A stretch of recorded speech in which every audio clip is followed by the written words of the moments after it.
The biggest collapse of Ukrainian defense is underway. It's day 1574 of Russia's operation in Ukraine. Let's dive deeper. Starting from Donetsk Oblast.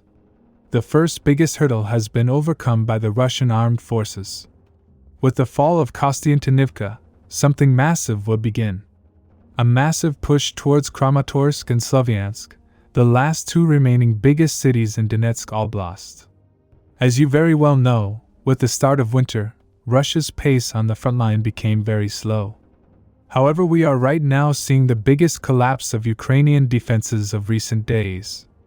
In Kostiantynivka, in my last report, we saw how Russian forces, despite the dense housing within the city, were able to capture the entire southern half of the city.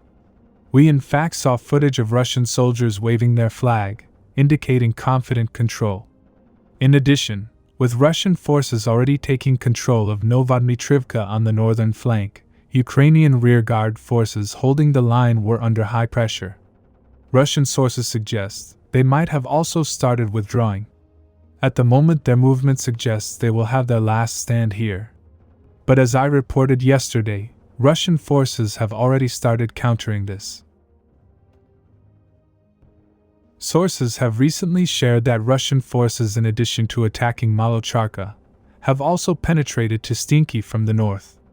With this penetration, one of the strongest and stubborn defenses of Ukrainian armed forces are on the verge of complete encirclement. It seems like they will now have to withdraw. As you are aware, Ukrainian forces have been very stubborn around Chasiv Yar. But now it seems like the end is near.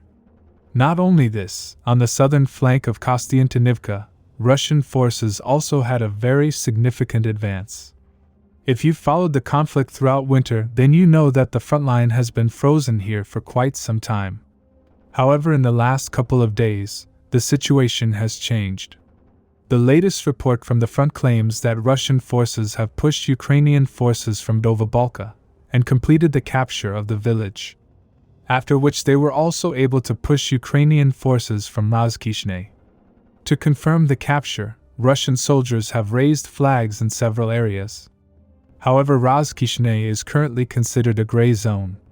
As you can see, this entire section has picked up the pace. But some of the hardest battles are yet to come, but after the fall of the city, Russian forces will be able to secure the flank of their fellow units advancing from Soledar. But Ukrainian forces are doing everything to not let this happen. They have in fact launched a localized counterattack on this entire section of the front. They are using lots of FPV drones and terrain to their advantage, and trying to penetrate the Russian line. However, apart from small successes, we have not seen any significant changes. As you can see, Russian forces are very close to Slavyansk from this axis, so for Ukrainian armed forces it becomes very critical to hold the line. However, the real test will be after the fall of Kostiantynivka. Subscribe for more frontline updates. Let me know your thoughts in the comments down below.